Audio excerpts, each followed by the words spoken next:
طالبانو د چرسو په باره کې افغانانو ته څه ویلې؟ د طالبانو پریکړه څه ده؟ دلته په ویډیو کې له موږ سره وګورئ. قدرمنو لیدونکو السلام علیکم، وخت مو په خیر. وسلوالو طالبانو اعلان وکړ چې نور به په افغانستان کې د دوی تر کنټرول لاندې سیمو کې چرس نه کرل کیږي او کرل شوي فصلونه به له منځه وړي. د کوټې شورا یو غړی د نوم نه ښوولو په شرط خبریال ډاټ کام ته وویل چې پر چرسو او تریاکو د بندیز لګولو په تړاو د طالبانو په لیکو کې اختلافات شته، خو دمګړی طالبان پر دې سره سلا شوي دي چې یوازې چرس بند کړي. خبریال ویبپاڼې ته د طالبانو د کوټې شورا له لوري یو فرمان رالیږل شوی چې د چرسو پر بندولو ټینګار کوي.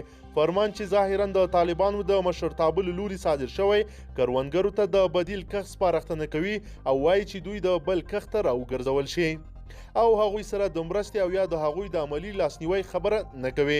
که څه هم تر دې دمه طالبانو د خپلو ویاندویانو په خوله دا فرمان نه دی اعلان کړی، خو ښایي دوی ډیر ژر د مطبوعاتو له لارې هم دا فرمان په ډاګه کړي.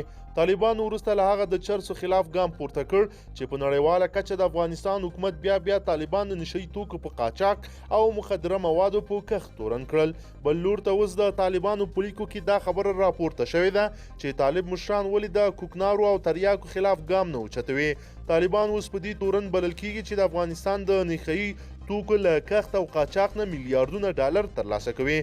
د چارو پوهان په دې باور دي چې په قطر کې د روان کال د فبرورۍ میاشتې پر 29مه نیټه د طالبانو او امریکا ترمنځ د سولې تر تړون وروسته اوس طالبان هڅه کوي چې نړیوالې ټولنې ته د ورویخي او چې ګواګي طالبان د نشهیي توکو خلاف ګام اخلي.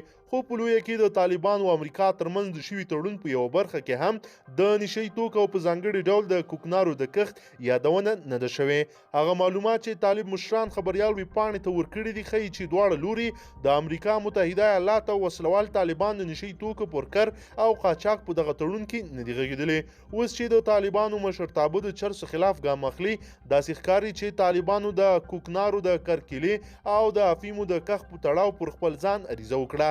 په افغانستان کې د کوکنارو کښت هر کال په پرتلیز ډول مخ په زیاتېدو دی او اوس د افغانستان هر ولایت کې کوکنار کرل کیږي، خو البته هغه سیمو کې زیات کوکنار کرل کیږي چې واکې د طالبانو په لاس کې دی.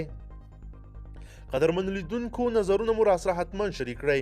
که چیرې غواړئ چې ورته تازه او مهمو پیښو څخه ځان ډیر ژر او په لنډو کې خبر کړئ، زموږ چینل د سره سبسکرایب کړئ او ویډیو د سره حتما لایک کړئ. تر بلې ویډیو مو په لوی رب سپارمه.